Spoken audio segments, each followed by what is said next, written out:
So as you know, chordates comprise a phylum of bilaterally symmetric and euterostomous animals possessing the following big five traits. And there are 3 subphyla under it. The Cephalochordata, represented by the Amphioxus, Urochordata, represented by sea squirts, and our own subphylum, Vertebrata.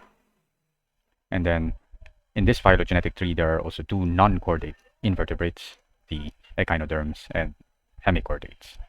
The defining characteristic of all chordates is the presence of a notochord at the dorsal side of the animal. It is a flexible and elastic rod that acts as the primitive axial skeleton before a more rigid support, like the vertebral column, evolved in the lineage of vertebrates. The dorsal hollow nerve cord is basically the central nervous system, and it's in contrast to the solid ventral type found in some invertebrates like arthropods. The pharyngeal slits originally served for filter feeding purposes, but later on acquired trugils in the vertebrates for respiration.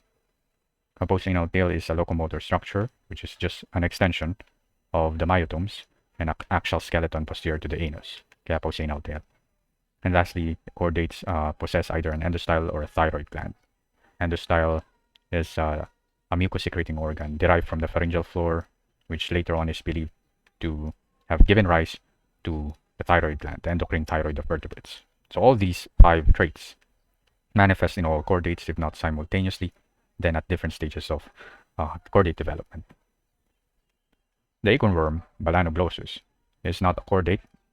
To emphasize, that's why it's hemichordate, though it was once classified under Chordata due to the presence of some chordate-like characteristics that were later proven to be not really the structures that they thought about. Its Tornaria larva is reminiscent of the bipinnaria larvae of echinoderms, which makes them close relatives. It's a sand burrowing animal, filtering sand particles for food, then excretes all of those indigestible sand in a fecal cast, like shown in this picture. Its body is divisible into a proboscis, and then the collar, and then the trunk. The trunk can further be subdivided into a branchiogenital region, where the gill slits and genital structures are located. The laterally expanded wing-like structures here are also called as genital wings. Then posterior to it would be the hepatic region of the trunk, and then last is the abdominal region of the trunk. The anus is terminal with no post-anal tail. So the sea squirt is a urochordate. Its tadpole larva is also a ciliated plankton type, but it's not feeding. It doesn't feed. The larval stage is very brief, lasting only a few hours. Its purpose is only to seek for a favorable spot to metamorphose into its final adult form, the sea squirt form. During this process of metamorphosis, most of its chordate structures, like the notochord, hollow nerve cord, degenerate. And also its major body axis become very twisted and difficult to find. So the oral incurrent siphon represent the anterior end, and the atrial or excurrent, not concurrent, excurrent siphon represents the posterior end. This tiny region in between the siphons is the dorsal side, and then the huge convex part is the ventral side. In the lab, we have its tunic or test, which is a tough gelatinous outer covering secreted by its epidermis, and it's made of cellulose and other proteins. The one in the jar is actually the mantle or body wall. When it was alive, the visceral organs, like the pharyngeal basket and the gonads, are contained within this mantle. The Amphioxus or lancelet is a cephalochordate and is a perfect chordate model because it exhibits the big five traits simultaneously. It has notochord, dorsal hollow nerve cord, pharynx, the pharynx with slits. This entire structure is the pharynx with the slits, used for filter feeding. And then there's a post-anal tail.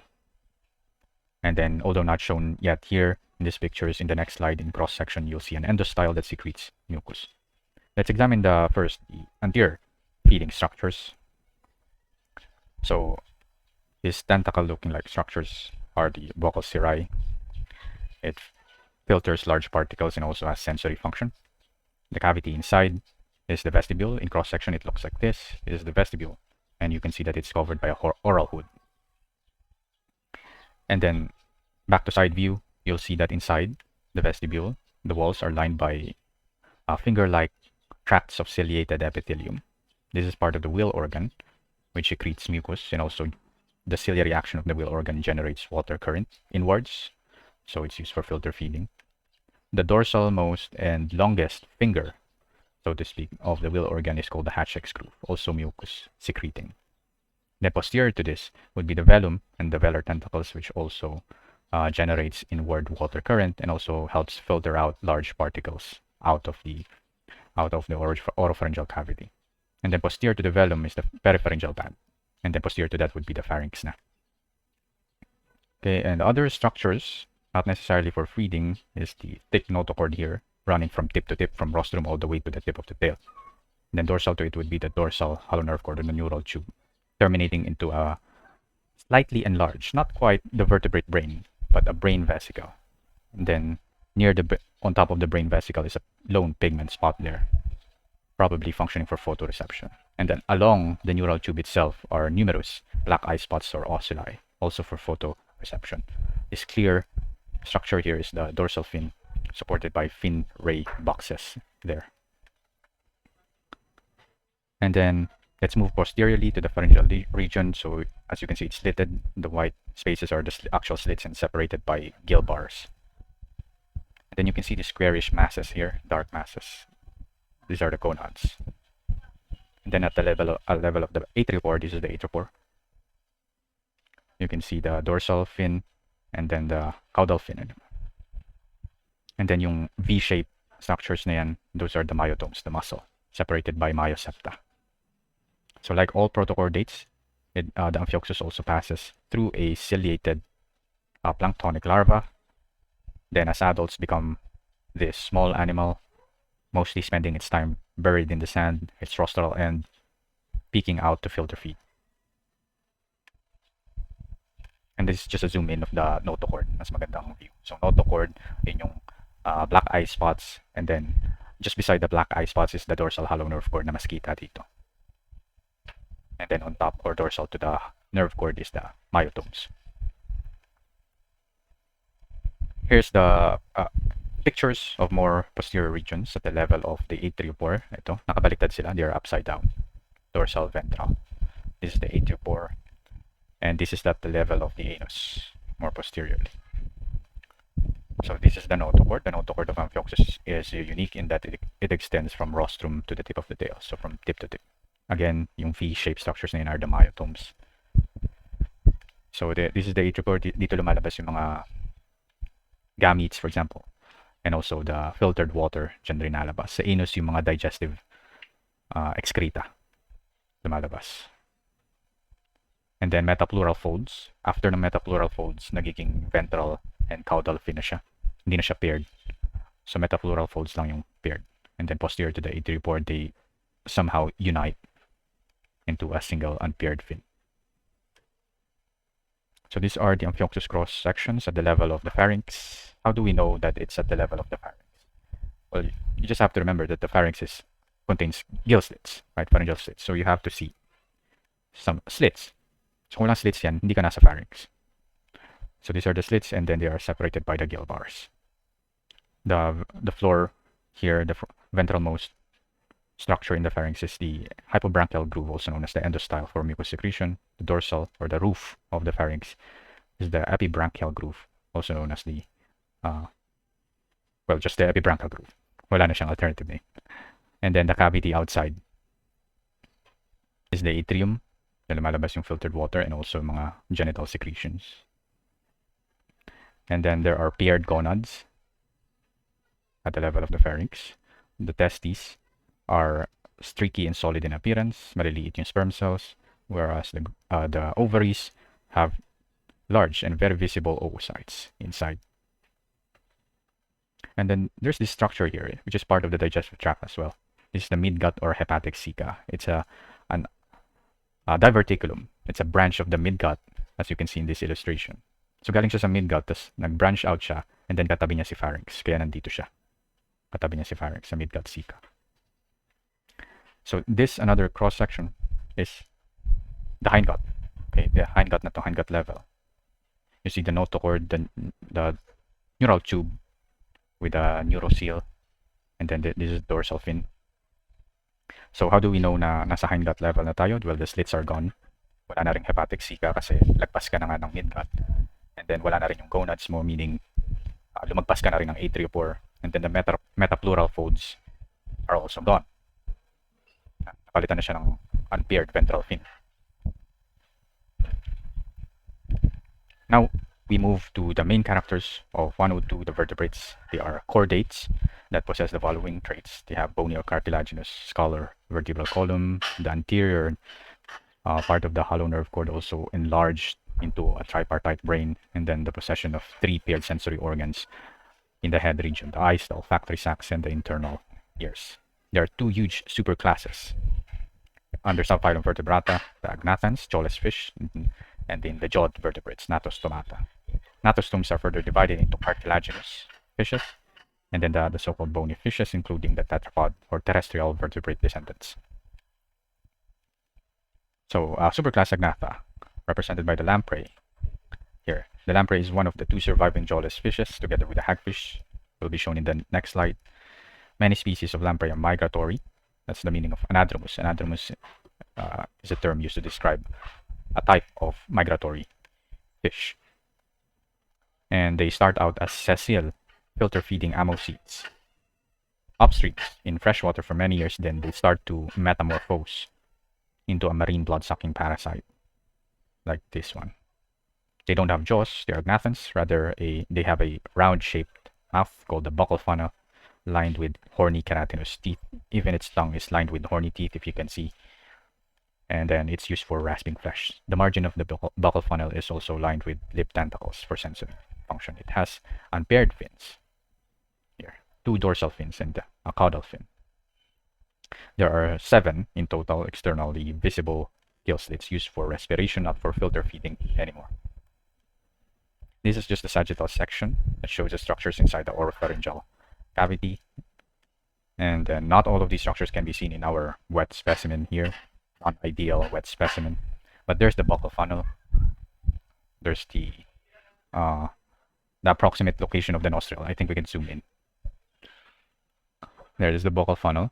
And then this is the approximate location of the nostril or the nasohypophyseal opening, leading into the olfactory sac here. I hope you can see the bulb-like structure there, the olfactory sac for smelling. And then tuloy-tuloy lang yung nasohypophyseal canal mo. And then it doesn't connect with the pharynx, as we discussed last time. It ends with a blind sac. Let's zoom out again and view it in the clear diagram. So it leads to into the nasohypophyseal.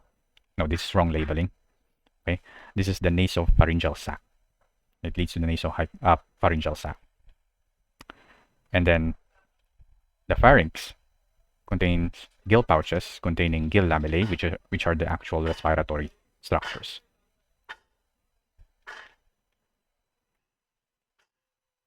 The hagfish, on the other hand, represented by myxine. Just get my pointer. So represented by myxine, the hagfish is a seafloor scavenger. And living in the dark ocean floor, their eyes already degenerated in the course of their evolution. There's no buccal funnel. The nostril or nasohypophyseal opening doesn't lead into a blind sac. Rather, the nasopharyngeal canal, not sac, leads into the pharynx for respiration. So may connection yung nostril at pharynx. There are no externally visible gill slits. Instead, the slits, internal gill slits, fuse inside the body wall and instead fuse, and they have a common exit point, the external gill opening, or just branchial opening. There's one on the left and there's one on the right.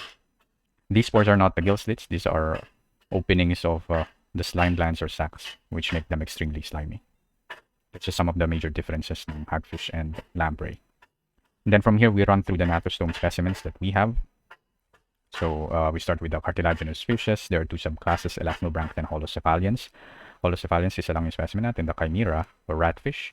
Sa elasmobranchs, meron tayong stingray, and then the rhizoprionodon.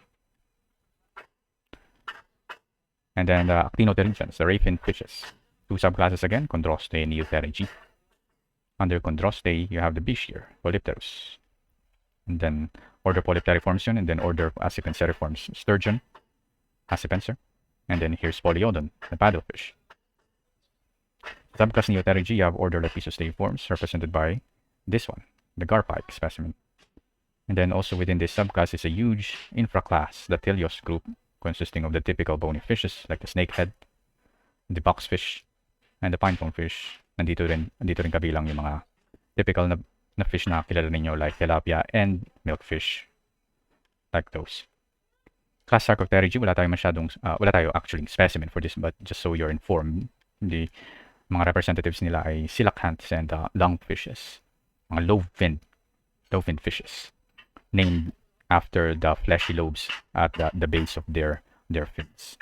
They are our closest living relatives among bony fishes, and in fact, based on anatomy and development of their appendages, also supported by mga transitional fossils like Tiktaalik roseae, which is actually if you haven't noticed, the G classroom banner of our morning class. It is clear that the tetrapods are descended from lobe-finned fish ancestors. In cladistic systematics, we're technically Sarcopterygians, but mind you, take note that Bio 102 follows traditional taxonomy, wherein Sarcopterygii only includes fishes, lobe-finned fish, separate ang land vertebrates taxonomically. And then class Amphibia, tetrapods na tayo. We're now moving out of water. So order Anura, frogs, and toads. Mas nakilala nyo na sila sa previous mga bio classes ninyo. We have a specimen of a salamander, the mud puppy, Nectarus, from order Chordata or Botella. And then reptiles. There are 3 subclasses. The first one is Anaptida. Nandito yung order Chelonia, or mga turtles and tortoises. Yung specimen natin sa lab is a pond turtle, probably from the genus Trachemys. Chelone, which I think is the old term for the genus Chelonia, is actually a green sea turtle. This is a marine turtle. Yung specimen natin sa lab is a pond turtle, definitely not marine creature. So probably Trachemys. And then second subclass under Reptilia, Lepidosauria. Nandito yung mga order of lizards and snakes, order Squamata. And then the order of Tuatara, Sphinodon. So yun yung order Rhynchocephalia. Nag-iisa lang siya dun sa order na yun. The rest, mga lizards and snakes, order Squamata. The third subclass, Archosauria, order Crocodilia. So crocodiles, alligators, we only have a skull of a crocodile here. Then class Aves, subclass Neornithis, comprising all of the living bird species we know. You have the turkey, kingfisher, the domestic chicken, Gallus, and then the common buzzard, Botella. So within our own class Mammalia, and then subclass Placentalia, the placental mammals, we have the order of the carnivores, cats and dogs, order Insectivora, Sonchus, Fru, and then order Pholidota, represented by Manis, the pangolin, order Chiroptera, represented by Rosetus, and also we have Cynopterus, the bats. So now we continue with the next chapter, the chordate development.